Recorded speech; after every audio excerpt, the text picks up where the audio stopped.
filsafat itu susah, rumit, sulit. Ya kira-kira begitulah apa yang ada di benak banyak orang ketika mendengar kata filsafat.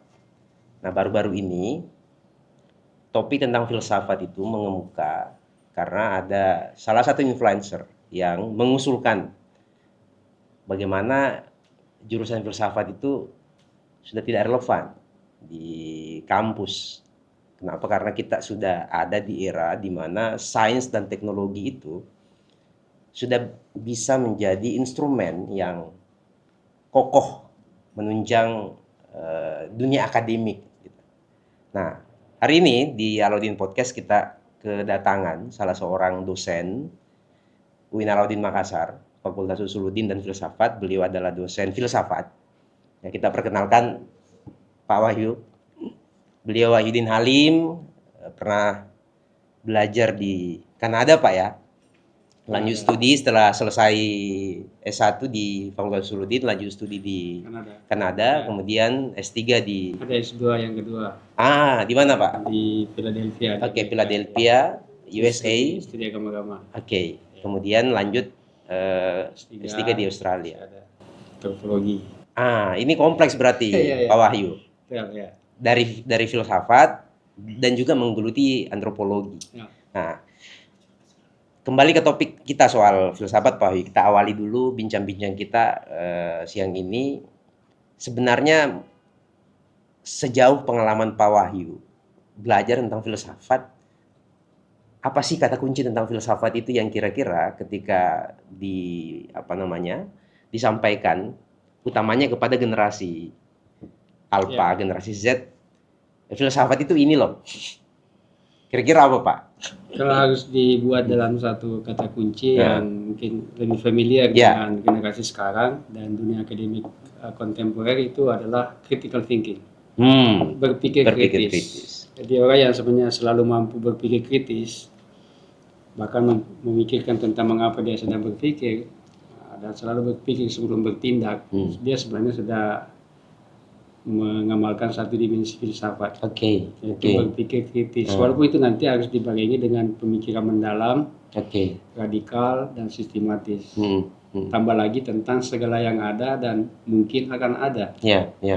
Itu aja kata kunci awal. Jadi sebenarnya filsafat itu adalah satu alat untuk melatih kemampuan berpikir. Ya, benar sekali. Dan kalau orang sudah mampu berpikir mandiri misalnya, sebenarnya tidak ada hal yang sulit. Bahkan boleh dikata pendidikan formal itu bisa saja tidak relevan kalau orang sudah mampu sadar diri, lalu dengan kesadaran itu dia berpikir tentang apa yang harus dia lakukan dan apa yang harus dia katakan, apa yang harus direncanakan di masa depan. Apalagi kalau dikaitkan dengan misalnya pertanyaan-pertanyaan eksistensial yang sudah terkenal dalam filsafat yang pernah ditanyakan oleh misalnya Immanuel Kant. Misalnya, saya ini dari mana, mengapa saya ada di sini, dan untuk apa saya hidup, saya mau kemana, dan pertanyaan terakhir yang lebih penting, mengapa saya bahagia, atau dengan kata lain, apa yang membuat saya bahagia. Nah, sederhananya sebenarnya filsafat itu selalu berkaitan dengan pertanyaan-pertanyaan, memantik manusia untuk selalu berpikir tentang banyak hal yang sebenarnya sangat, kalau istilahnya kita harus sebenarnya punya ketakjuban pada berbagai kenyataan yang ada. Tetapi kan apa yang kita lihat dengan mata kita adalah sesuatu yang sebenarnya memiliki kompleksitas. Nah, filsafat ingin mengajak kita untuk menelusuri. Nah, Pak Wahyu, salah satu yang paling populer tentang filsafat itu adalah the mother of science. Ibu kandung, bukan ibu tiri ini ibu kandung dari ilmu pengetahuan itu sendiri. Menurut Pak Wahyu, ilmu pengetahuan yang sebenarnya akarnya adalah filsafat itu, bagaimana dalam dunia pendidikan kita bisa bisa diarus utamakan filsafat itu? Mungkin sebelum menjawab itu, saya tadi tertarik untuk menanggapi katakanlah pancingan awal itu ya, mengenai bagaimana kita sebenarnya mulai berpikir filsafat. Ada tadi disebut oleh Fadlan itu ketakjuban. Nah sebenarnya kita itu di masa kecil pernah semua menjadi filsuf. Ya, betul. Karena Apa yuk? Saya suka ada satu novel yang dulu saya baca dan saya suka filsafat karena novel itu Dunia Sophie. Yang menceritakan bagaimana filsafat itu sebenarnya ada di dunia anak-anak gitu. Ini memang direkomendasikan biasanya kalau kita akan mengajarkan filsafat di awal untuk tingkat mahasiswa membaca novel itu. Walaupun novel itu sendiri memang masih sulit untuk dipahami apa adanya. Tapi sebagai sebuah novel itu sudah menarik dibanding misalnya buku-buku teoritis atau buku-buku daras referensi yang mungkin baru melihat sampulnya saja orang sudah menggigitkan dahi. Jadi kembali ke itu, biasanya kalau kita membaca pengantar tentang filsafat itu disebut bahwa ada masa ketika kita dulu mulai sadar sebagai manusia, dan biasanya itu muncul ketika kita berusia 2 tahun. Dengan kata lain kita sudah menjadi manusia. Karena mulai ada memori tentang apa yang kita lakukan. Nah, disitulah kita sebenarnya seperti wisatawan.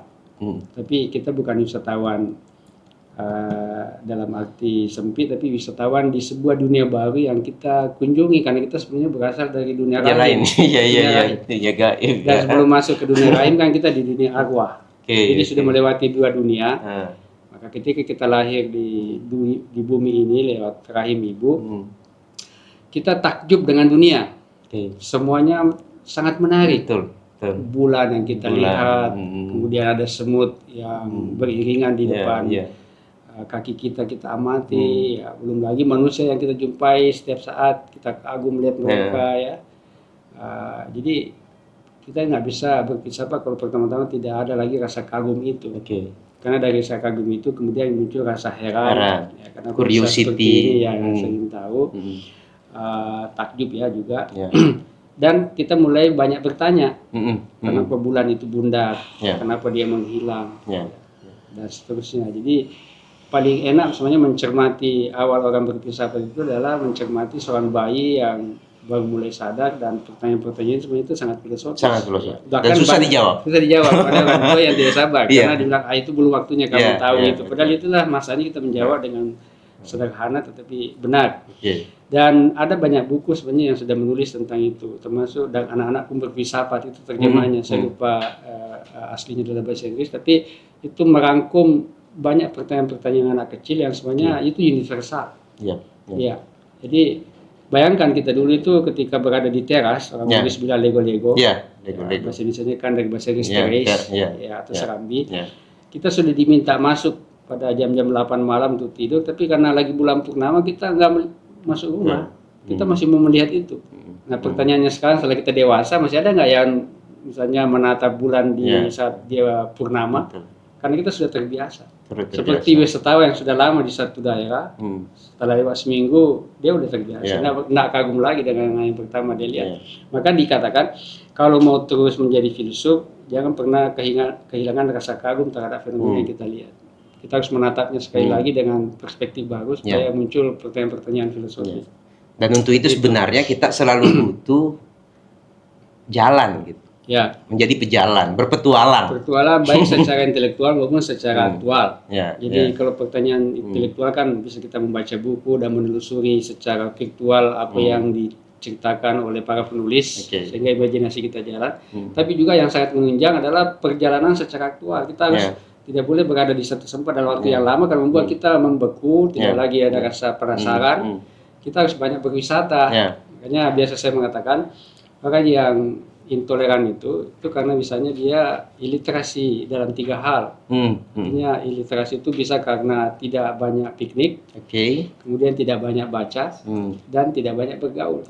Maka solusi bagi orang yang intoleran itu adalah banyak piknik, banyak baca, banyak gaul. Karena berjumpa dengan orang berbeda itu juga menambah wawasan kita dan membuat kita terinspirasi.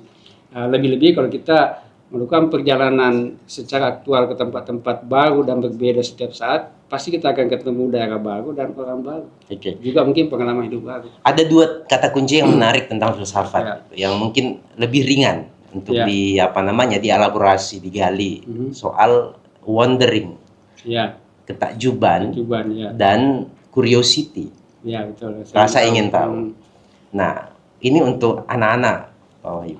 Untuk apa namanya? Bagaimana atau apa cara, metode yang paling memungkinkan dilakukan untuk membangun dan merawat ketakjuban dan membangun curiosity itu secara terus-menerus bagi generasi kita. Kenapa? Karena salah satu problem sebenarnya kenapa ilmu pengetahuan mandek, karena orang kehilangan ketakjuban dan curiosity itu, sehingga ya kita misalnya sekarang hidup di era serba instan. Dengan apa namanya, dunia digital yang menyediakan banyak sekali fasilitas, akhirnya hal yang sebenarnya bisa dimanfaatkan secara maksimal itu justru melahirkan disrupsi. Gimana Pak itu? Ya, ini kita sudah menyebut ada dua hal tadi ya. Pertama rasa takjub, yang kedua adalah rasa heran. Rasa heran itu kan karena dilema ya. Tapi juga bisa kita membangun rasa ingin tahu. Itu lebih jauh lagi. Dan saya kira dalam dunia pendidikan salah satu problem terbesar kita mulai tingkat taman kanak-kanak sampai perguruan tinggi itu adalah kita tidak mendorong anak-anak kita untuk banyak bertanya.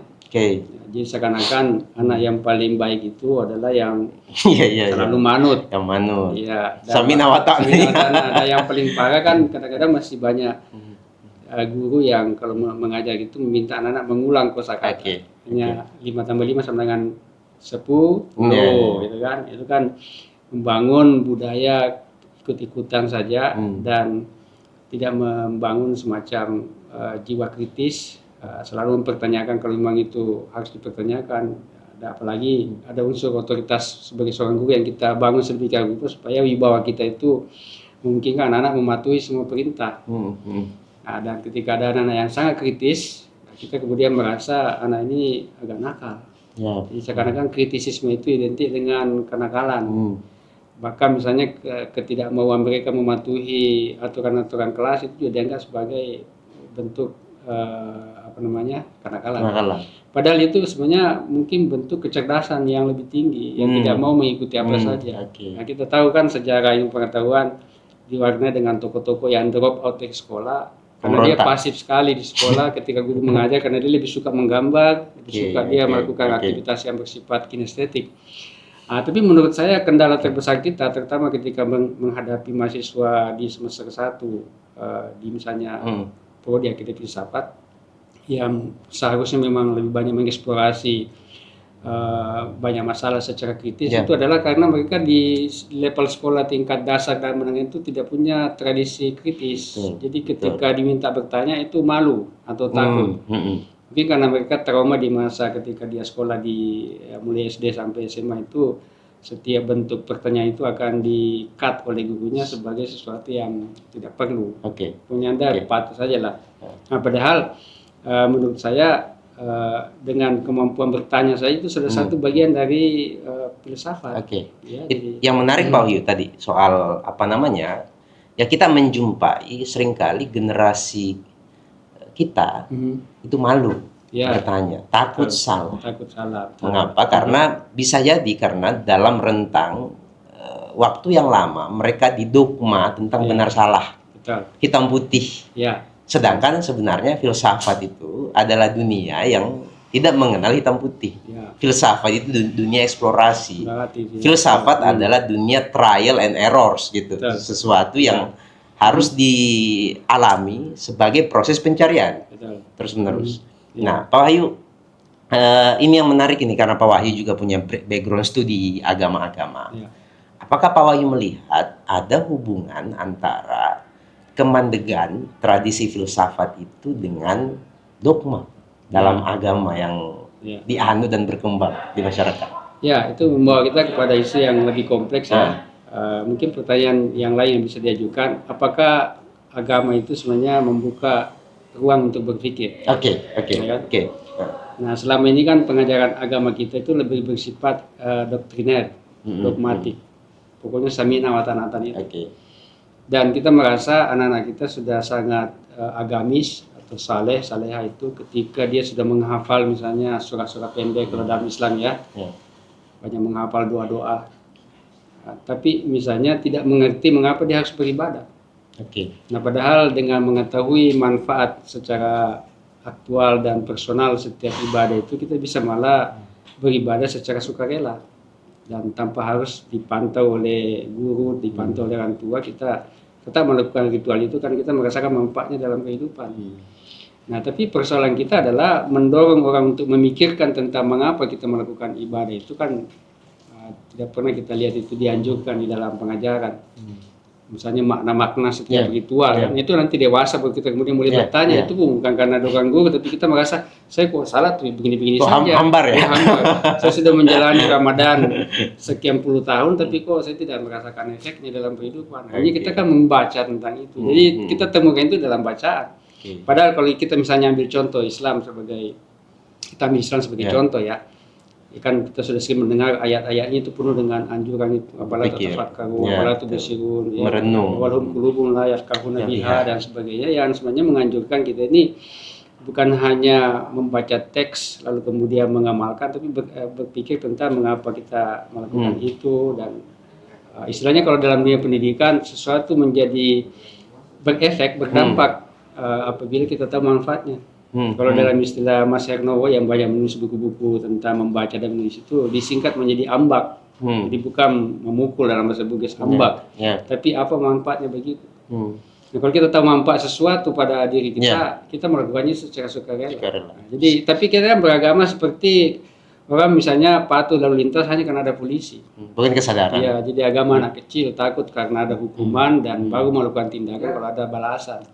Nah, padahal kalau kita tahu bahwa sholat itu misalnya ditemukan oleh banyak ahli neurologi, itu sangat penting bagi relaksasi. Meditasi. Ada bahkan buku pernah saya baca, misalnya sholat itu adalah yoga yang sempurna. Walaupun ada dua gerakan yang tidak ada dalam yoga, tapi sudah cukup lah itu. Meditasi. Tapi syaratnya harus dilakukan secara tumakninah. Nah, ini kan belum lagi puasa, kita kan ada misalnya peneliti Jepang yang menemukan bahwa puasa intermittent fasting misalnya itu sangat bermanfaat bagi kesehatan. Nah, coba kalau kita berpuasa di Ramadan berikutnya dengan orientasi untuk kesehatan diri, bukan hanya akhirat, itu kan kita menjalani dengan sukarela.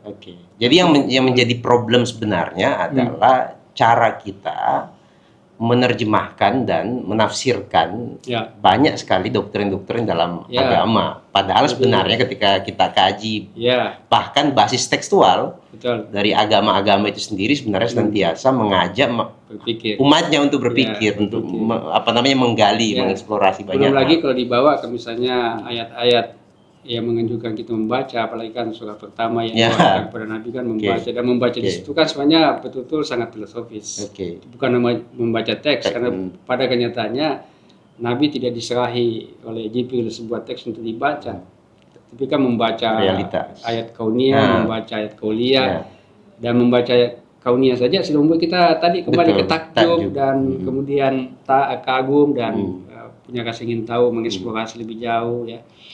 Dan membaca teks lebih-lebih banyak sekali perintah seperti itu. Jadi memang budaya kritis atau mengajarkan keterampilan berpikir kritis ini seharusnya memang dimulai dari kecil. Dan kita tidak boleh memandang anak-anak yang sangat kritis itu sebagai anak-anak yang suka membangkang. Boleh jadi dia sebenarnya itu ingin menikmati apa yang sana dilakukan, maka dia mau mengerti mengapa dia melakukan itu. Jadi manfaatnya bagi dia. Tapi kan kita kepatuhan itu lebih penting, ya. Jadi apalagi ayat tadi sami'na wa ta'na itu. Kira-kira seperti itu. Ya, jadi sebenarnya yang menarik dari filsafat itu, karena filsafat itu bisa menjembatani kita sebagai manusia untuk terus mengembangkan diri kita. Mengembangkan. Saya lupa tadi bahwa sebenarnya kalau kita misalnya ambil konsep ini agak sedikit mungkin filosofis juga. Konsep tentang diskursive tradition dari Talal Asad yang menggambarkan bahwa sebenarnya Islam itu agama diskursus. Tidak ada finalitas. Dogmatis ya. Tidak ada finalitas, tidak ada kerahiban. Di mana satu pihak atau satu orang bisa punya kata putus tentang agama, tapi Islam ini dibangun di atas wacana yang terus bergulir ya. Kalau mau pakai filsafat Hegel itu ada tesis, antitesis dan sintesis setiap waktu. Jadi apa yang kita sekarang ini amalkan atau yang kita sekarang pahami tentang Islam itu adalah diskursus yang sudah cukup lama berlangsung. Dan itu tidak berhenti. Kita harus melahirkan diskursus baru supaya agama kita ini tetap relevan. Dalam bahasa agama itu salihun likuli zamanin wa makanin. Dan Jakarta Talal Asad ini membuat Islam ini bisa bertahan lama, Iya. tetap kontekstual Betul. dibanding agama lain yang mungkin sudah Oke. punah karena dia tidak mengizinkan diskursus. Dan salihun likulli zamanin wa makanin itu hanya bisa terjadi ketika dia ditopang oleh tradisi berpikir kritis. Itulah makanya lahir gerakan-gerakan pembaruan atau modernisme dalam Islam. Itu kan tipologinya banyak sekali. Ada misalnya modernisme klasik, ya, ada kemudian modernisme pasca ada tradisionalisme pasca modernisme, ada postmodernisme. Nah, itu semua adalah orang-orang yang datang dalam sejarah melihat ada masalah dalam kehidupan umat, lalu melihat bahwa dalam teks agama tidak cukup untuk menjelaskan tentang itu, maka dia harus mulai melakukan penalaran, menjembatani antara konteks masyarakat yang berubah dengan teks yang statik supaya kedua-duanya bisa memberi Dan istilah yang tadi Pak Wahyu sebut itu juga beberapa istilah yang membuat banyak dahi orang berkerut, Pak Wahyu. Iya.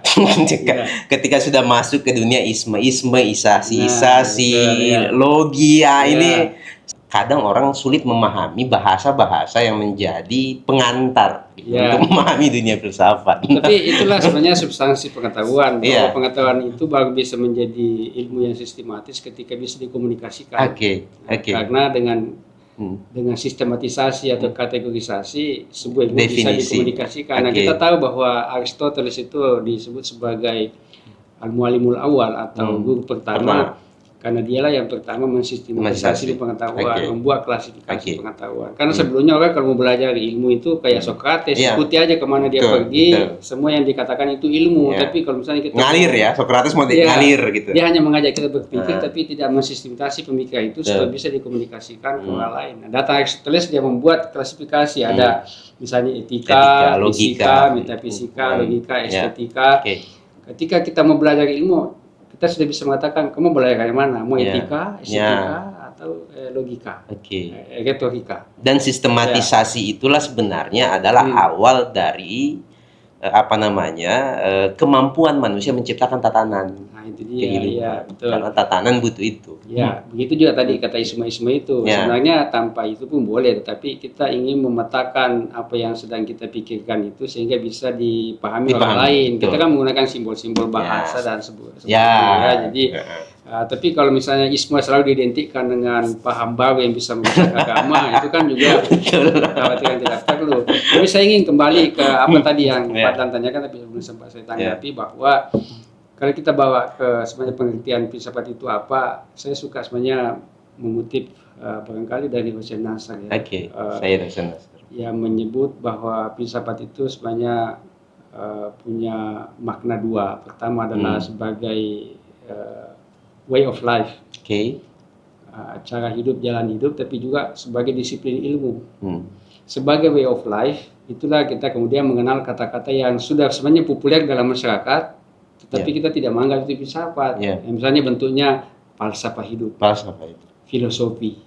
Apa filosofi kamu? Apa falsafah hidup kamu? Bahkan kita sebagai bangsa Indonesia kan ada falsafah hidup, namanya apa istilahnya itu? Lebensgrundlage, saya lupa istilahnya untuk Pancasila. Jadi Pancasila kita anggap sebagai falsafah hidup, sebagai falsafah hidup. Artinya apa? Sesuatu yang membimbing kehidupan kita atau sebuah makna yang kita selalu pegang teguh sehingga kita menempatkan makna itu di atas segala hal. Jadi misalnya apa filosofi hidup kamu? Kalau saya kejujuran. Apapun yang terjadi saya tetap jujur. Apa filosofi hidup kamu? Kalau saya kebenaran. Kalau kamu keadilan, kalau saya keluarga, apapun demi keluarga. Itu sebenarnya kita sudah menangkap satu makna filsafat yang pertama, yaitu sebagai falsafah hidup. Dan bahkan kan ada buku Buya Hamka itu judulnya Falsafah Hidup. Nah, ini banyak bentuknya, kadang-kadang disebut falsafah, tapi sebenarnya dari bahasa Arab semua, yaitu al-falsafah. Nah, kalau ada yang pakai bahasa Yunani, filosofia, itulah muncul kata filosofi hidup saya. Tapi pengertian filsafat yang kedua itu adalah disiplin ilmu.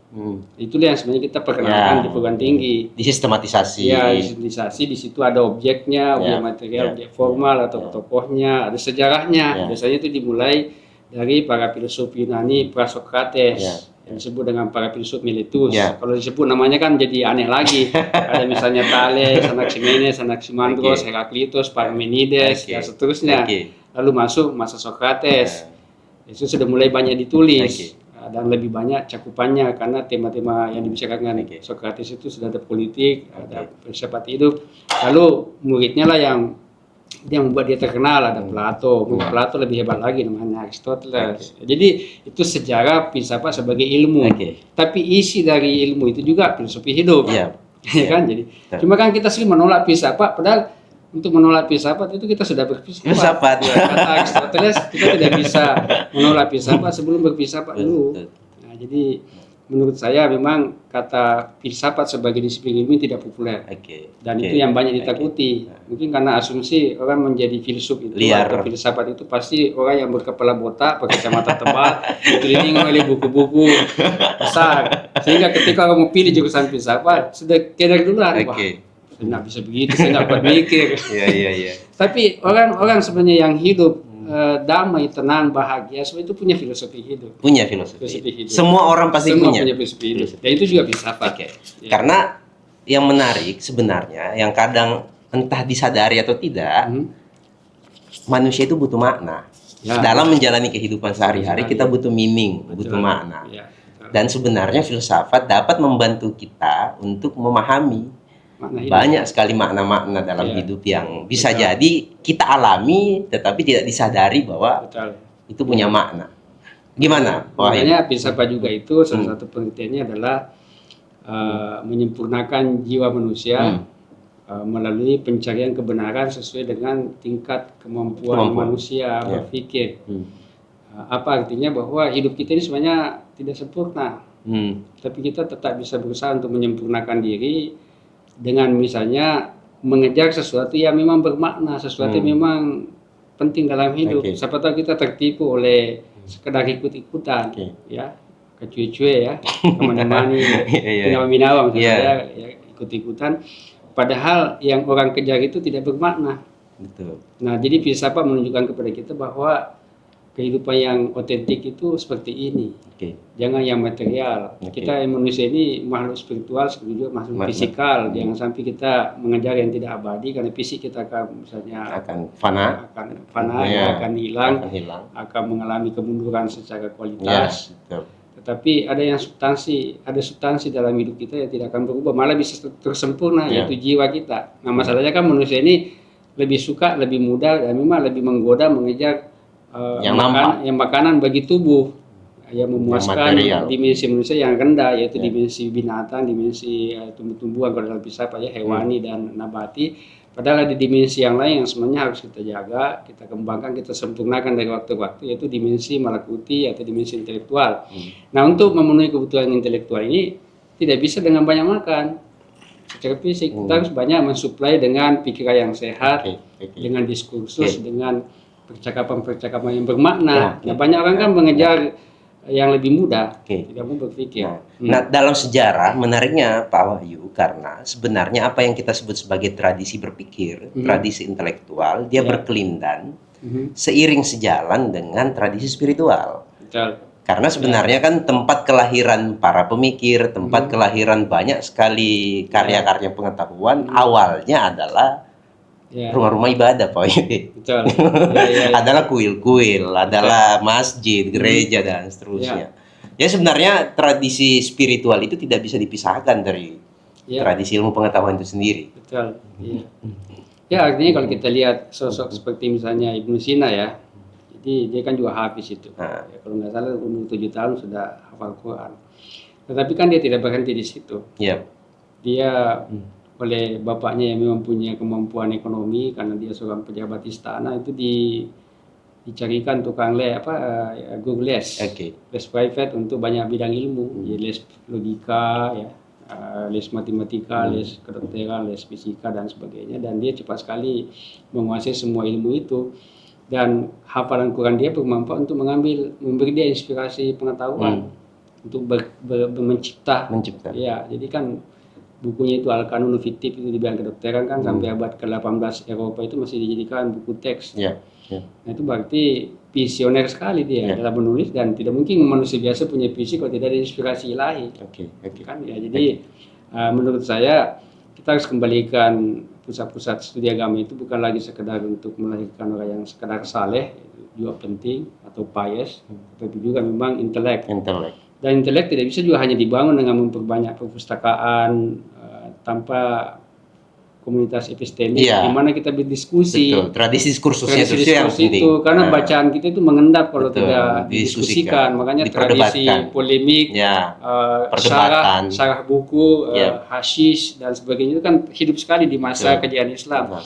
Kita mereview karya buku dari seorang yang lain pada saat kita menulis juga begitu, sehingga ada diskursus lagi. Jadi kita menjadi semakin matang pada satu bidang bukan karena banyak baca saja, walaupun itu elementer sekali, penting sekali, tapi juga karena punya komunitas akademik, epistemik di mana kita berbenturan ide dan menambah wawasan kita tentang satu bidang keilmuan. Nah, ini kan yang kurang di sebenarnya dua hal dalam banyak lembaga pendidikan kita. Sudah tidak punya pustakaan yang bonafit, lengkap. Tidak ada iklim intelektual di mana kita bisa berdialog, berdiskusi. Tradisi diskursus itu tadi. Diskusi. Itu dia. Oke. Pak Wahyu, kita sekarang hidup di era di mana apa yang ada dalam genggaman tangan kita, yang kita sebut gadget ini. Gawai. Nah, itu kan dulu kan kalau orang bilang teman terbaik itu adalah buku. Itu filosofi lama sepertinya. Yang dianggap sebagai salah satu prinsip belajar banyak orang. Nah, sekarang teman duduk kita, teman kita sekarang menghabiskan hampir separuh waktu kita dalam sehari semalam itu bersama gawai, bersama gadget. Nah, akhirnya kita menemukan ada banyak sekali fenomena-fenomena patologis gitu. Soal mental, soal banyaklah hal-hal. Nah, bagaimana merawat akal kita, merawat kemampuan berpikir kita di era di mana fasilitas sebenarnya sangat memanjakan manusia. Ini pertanyaan penting ini, Wadan, dan untuk menjawabnya itu bisa menjadi satu sesi podcast lagi Tapi kita semua menghadapi ini sebagai tantangan semua generasi. Jadi jangan mengatakan bahwa gawai itu bisa menjadi adiktif, menjadi candu bagi anak-anak saja, atau anak remaja saja, mahasiswa saja. Enggak. Jadi sampai orang dewasa banyak yang menghabiskan waktu dengan handphone itu hanya untuk membrowsing, scrolling. Sesuatu yang sebenarnya secara dari segi neuron kan ada banyak istilah tentang otak kita itu korteks, portal dan sebagainya, saya suka lupa, tapi intinya menyenangkan secara instan. Tapi juga membuat kita kecanduan, sehingga tidak terasa waktu kita habis berjam-jam. Kita merasa mungkin itu bermanfaat, mungkin artikel pendek. Tapi sebenarnya kalau kita bawa ke filsafat misalnya, itu tidak cukup untuk membuat kita menjadi orang yang punya kemampuan berpikir mendalam. Overdosis dopamin. Betul, dopamin. Karena dalam teori pengetahuan atau dalam teori neurologi mutakhir, kita baru bisa membangun sel-sel otak baru kalau kita menghabiskan waktu membaca dalam waktu yang lebih lama. Dan fokus kepada satu hal. Tapi kan masalahnya dengan gawe kita bisa multitasking, bisa pindah ke hal lain pada saat yang sama. Jadi belum selesai kita membaca bahkan artikel yang pendek, sekalipun kita pindah lagi karena di situ ada link, kita klik lagi, pindah lagi ke tab yang lain. Dan itu tidak menunjang untuk perkembangan intelektualitas. Bahkan dari segi kedokteran itu tidak membuat kita bertambah umur. Yang membuat kita bisa bertambah umur, kata ahli neurologi dan kesehatan, itu adalah ketika kita menghabiskan waktu membaca minimal 2 jam sehari. Itu yang membuat kita bertambah sekian tahun. Saya lupa, dulu saya pernah sebar artikel itu di Facebook barangkali. Tapi saya memang merasakan kalau saya menghabiskan waktu membaca buku baik yang cetak maupun digital sampai misalnya berjam-jam, itu terasa otak saya itu ada kayak membengkak lah bahasa kasarnya. Tapi hal tidak terjadi kalau saya hanya membrowsing WhatsApp group, membaca postingan-postingan teman. Itu tidak menunjang perkembangan otak. Maka menurut saya bagi kita yang masih punya kontrol diri, ya pilihannya di situ. Mau nggak otak kita ini tercegah dari amnesia atau Alzheimer atau demensia? Salah satu resep itu harus membaca dalam jangka panjang. Dan dalam teori DNA dan sebagainya, itu yang menambah jaringan sel-sel otak kita sehingga menjadi lebih sehat ya. Oke. Jadi tidak mengalami istilahnya brain rot. Ya, brain Ya, rot. karena kalau brain rot itu kan memanjakan otak dengan semua serba instan, tidak muncul imajinasi. Itu lebih bedanya membaca novel dengan menonton sinetron. Karena di sinetron yang lewat layar kaca itu semua sudah serba jadi. Tapi dengan membaca misalnya novel, ada proses. Ada proses membayangkan situasi yang digambarkan oleh teks itu. Dia melatih. Yang melatih itu. Maka saran saya bagi kita yang ingin tetap berpikir kritis di era media sosial ini atau di era gawai digital ini, ya kita harus jeda sesekali dalam seminggu lah untuk misalnya ke alam bebas. Dan itu saya memang lakukan juga. Kita tidak perlu juga meninggalkan handphone di rumah, kita perlu berkomunikasi. Cuma selama di objek alam yang kita kunjungi itu ya kita matikan sinyal lah. Sehingga kita lebih menikmati alam dan memiliki ya, nuansa tentang hidup yang tidak selalu bersifat imajinatif yang ada di layar.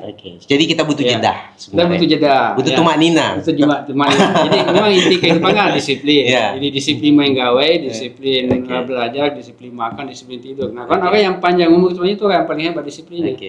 Pak Wahyu, comfort zone is a super trap. Ya benar. Zona nyaman itu sebenarnya adalah jebakan besar. Orang bilang there is no growth in comfort zone. Iya betul. Nah sekarang kita sebenarnya hidup di era di mana ada banyak kenyamanan, ada banyak fasilitas yang membuat kita merasa nyaman. Dan sekarang istilah anak muda itu mager, malas gerak. Nah ternyata fenomena otak kita itu sangat persis dengan fenomena tubuh. Tubuh itu harus dilatih otot-ototnya, harus bergerak, harus berolahraga. Ternyata otak itu juga punya fungsi seperti itu, dan ketika otak tidak mengalami hal itu, bukan hanya tubuh yang mengalami obesitas. Ternyata otak juga bisa mengalami obesitas. Jadi volumenya semakin membesar, tetapi sebenarnya tong kosong nyaring bunyinya. Oke, Pak Wahyu terakhir ini, saya tadi malam itu membaca sebuah artikel yang menarik. Mungkin Pak Wahyu kenal, ada satu penulis dari Buton. Terkenal sekali beliau, seorang blogger namanya Yusran Darmawan. Tulisan itu tulisan lama, tapi entah mengapa tadi malam dia lewat di laman media sosial saya baca. Dia menulis tentang perbincangannya dengan Pak Ishak almarhum, Ishak Al-Jaratan. Pak Ishak itu sangat menarik sebenarnya sebagai seorang budayawan dan punya wawasan yang juga sangat luas sekali, walaupun beliau sebenarnya bukan orang Bugis Makassar, tetapi punya ketertarikan yang sangat dalam sekali terhadap kebudayaan kita. Nah, Pak Ishak itu menarik dalam artikel Yusran Darmawan itu mengatakan bahwa sebenarnya tradisi Yunani dan Romawi itu persis pernah ada di Sulawesi. Mengapa? Karena menurut Pak Ishak sebenarnya apa yang ada di Sulawesi itu adalah sebuah akumulasi dari proses panjang filsafat, kebudayaan, tradisi ilmu pengetahuan, politik, sosiokultural dan seterusnya. Dan melihat bahwa Yunani Nusantara sebenarnya itu adalah Luwu. Luwu itu memberi dasar filosofis terhadap banyak sekali tatanan yang ada di Sulawesi Selatan. Nah, Pak Ishak menyebut Romawi itu adalah Goa Talo dan Bone, yang secara politik melakukan ekspansi kekuasaan besar-besaran, tapi juga tidak melupakan untuk membangun membangun peradaban. Yunani. Peradaban dan sebenarnya ada satu hal yang menarik gitu. Ketika saya belakangan ini beberapa tahun terakhir mulai tertarik mempelajari kembali lokalitas, saya menemukan istilah ontologi di dalam bahasa Yunani itu memang ada di dalam tradisi masyarakat Luwu gitu. Disebut dia sebagai onto. Onto itu artinya inti. Onto itu artinya pusat gitu. Makanya disebut dia onton naluwu gitu. Pusat ini kosakata bahasa itu kan sebenarnya menjadi salah satu produk kebudayaan manusia yang bisa jadi di masa lalu sebenarnya kita sudah berinteraksi satu sama lain antar bangsa. Bukan kita tahu kita adalah bangsa maritim dan pasti terhubung secara global, bukan orang yang terkunci dalam skala lokal. Nah, Pak Wahyu sebagai seorang antropolog ini, Ya. kira-kira bagaimana caranya masa lalu itu bisa dijadikan sebagai sumber inspirasi untuk tadi melahirkan kembali. Kalau kita misalnya sudah tidak takjub lagi pada apa yang kita lihat saksikan sehari-hari, mau enggak kita takjub pada sebenarnya kita punya warisan dari masa lalu yang sangat luar biasa dan sangat menarik sebenarnya untuk kita eksplorasi, kita gali, kita pelajari untuk masa depan. Gimana Pak Wahyu lihat itu? Ya, itu pertanyaan yang sekali lagi sangat bagus dan memerlukan saya kira waktu lebih lama untuk mengeksplorasi, tapi saya akan mencoba menjawab secara singkat. Pertama-tama saya belum membaca artikel Saudara Yusran Darmawan itu, tetapi tanpa mengacu kepada kesamaan leksikal atau kosakata itu saya juga sebenarnya dari dulu kagum bahwa kalau membaca teks-teks lontara yang memuat katakanlah pesan-pesan leluhur, atau boleh kita sebut pasang atau papasang, itu sebenarnya sangat universal. Kebenarannya bersifat universal dan juga sebenarnya perennial dalam arti masih bisa kita amalkan hari ini. Misalnya ada pesan dari Lamanus Satwa Kerangan salah satu bangsawan tinggi di Wajo yang mengatakan, ajak nasalai kuaca si bawah lampu. Jangan sampai kamu tidak memiliki kecerdasan dan juga kejujuran. Jadi dua hal ini nggak boleh terpisah. Jujur tapi tidak cerdas bisa dieksploitasi, bisa dibodoh-bodohi. Polos tapi cerdas tapi tidak jujur bisa mengeksploitasi orang. Koruptif. Iya, itu kan universal. Betul. Nah, jadi menurut saya memang di Sulawesi Selatan paling tidak mungkin mulai abad katakanlah abad Ilagaligo sekitar abad ke-12 Masehi, sebelum muncul kerajaan-kerajaan lokal di abad ke-13-14, itu sebenarnya sudah ada persentuhan dengan kearifan lokal dunia. Betul. Apalagi kalau dibawa ke misalnya konsep filsafat perennial atau tradisionalisme, religio perennis, bahwa di setiap peradaban, setiap bangsa itu pasti ada kebenaran universal yang dibawa oleh seorang nazir atau nabi di masa lalu, dan itu kadang-kadang tertimbun tapi tidak hilang. Dan kebenaran itu sama dimanapun kita pergi. Apakah Anda ke suku aborigin di Australia atau suku Indian di Amerika, Mi'kmaq di Kanada atau Maori di New Zealand, ada kebenaran-kebenaran. Itu bukan hanya sekedar filosofi tentang makna hidup, tapi juga tentang pengobatan, tentang tatanan sosial, itu ada. Cuma kan kadang-kadang dikalahkan oleh pengobatan modern yang mungkin lebih instan. Tapi kan itu masih ada. Nah, makanya kalau kita baca misalnya tentang tokoh-tokoh abad ke-15-16 itu, saya seperti ditulis oleh Pak Senedal Biding Farid itu, di Goa kan ada namanya Tujuh Mace di luar. Di Sidrap ada namanya Rumbila. Kemudian atau Lawaniaga Rumbila Sopeng. Kemudian Nani Malomo Sidrap. Kemudian kalau di Wajo kan ada dua tokoh penting di abad 15-16, namanya Latiring Totawa, itu kayak Mahapati. Kemudian rajanya terdampar ke Makalatu, di mana pada saat dia menjadi raja di abad ke-15-16 itu Wajo mencapai puncak kejayaan. Di Bone ada Kejayaan Lidong, atau biasa disebut dengan Lamelong. Kemudian ada kalau yang terkenal tapi agak mutakhir di Goa itu kan Karimpati Ngaloa.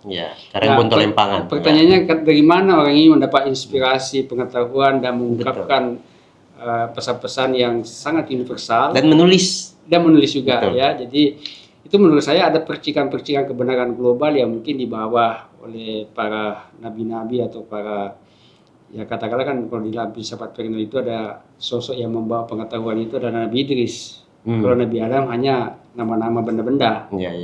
Tapi yang membawa tradisi pengetahuan esoterik itu adalah Nabi Idris. Disebut dengan Hermes. Ada namanya Hermeneutika.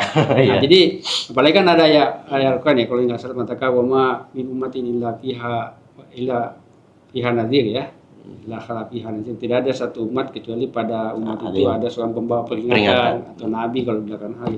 Nah, boleh jadi apalagi kalau dibawa ke penafsiran Al-Quran tentang agama-agama di dunia ini kan boleh jadi ada nabi, bukan hanya 25 nabi, ada banyak, sekitar 12.000 atau 24.000, dan boleh jadi nabi yang saya sebut tadi itu adalah nabi-nabi khusus untuk umat ini.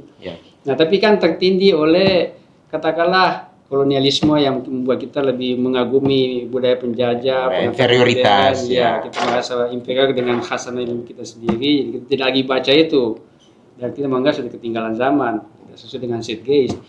Nah, jadi menurut saya ada 3 cara ya, ada 3 ilmu yang wajib hukumnya sebenarnya diajarkan kepada pelajar-pelajar kita, entah nanti di tingkat SD atau dimulai di SMP. Itu saya biasa sebut 3 ilmu yang kita harus pelajari supaya kita tidak hilang di dunia ini. Pertama adalah geografi. Geografi ini mungkin kita memahami di mana tempat kita di bumi. Jangan sampai kita selalu fanatik mengatakan kampung saya ini pusat bumi ini. Pusing katanya ya. Posinalino. Padahal kan secara geografis tidak lah. Kita di kutub utara atau kutub selatan. Jadi geografi ini penting dan mestinya diajarkan itu di level sangat dasar. Kesadaran spasial. Supaya kita ini tahu di mana posisi Indonesia di antara negara-negara lain. Yang kedua adalah sejarah. Betul. Ini sejarah penting supaya kita mengetahui kita ini sebenarnya generasi kapan. Apakah kita manusia pertama di bumi ini? Yang baik, jangan sampai kita merasa misalnya orang Bugis Makassar lah yang pertama ada di dunia ini. Dan perkembangan sejarah yang sangat panjang. Yang ketiga ini baru filsafat. Supaya kita rendah hati tidak mengklaim generasi kita paling pintar di dunia. Jauh sebelum kita sudah ada Aristoteles bicara tentang hari ini masih dikaji bukunya. Nah, masalahnya di lembaga pendidikan kita 3 ilmu ini menjadi sangat sekunder, bahkan kadang-kadang tidak lagi diajarkan. Geografi tidak lagi diajarkan di level perguruan tinggi. Sejarah untung kalau ada menjadi mata kuliah umum, ya filsafat lebih-lebih jarang sekali. Hanya ada di Fakultas Luding kalau di UIN kan. Itu pun jadi mata kuliah umum sangat terbatas sekali. Peminatnya selalu terbatas. Mungkin hanya sampai 2 atau 1 kelas per tahun. Itu artinya peminat ilmu filsafat masih kurang. Saya maklumi karena citra filsafat sebagai ilmu yang sulit itu masih terus menyebar dalam masyarakat. Padahal ketika kita sudah mampu berpikir kritis, sistematis, tidak ada yang sulit dalam kehidupan.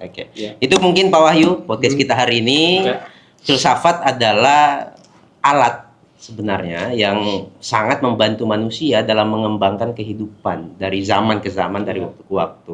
Tanpa filsafat sebenarnya manusia akan mengalami kemandegan, mengalami stagnasi, bahkan bisa mengalami kemunduran. Karena filsafat punya satu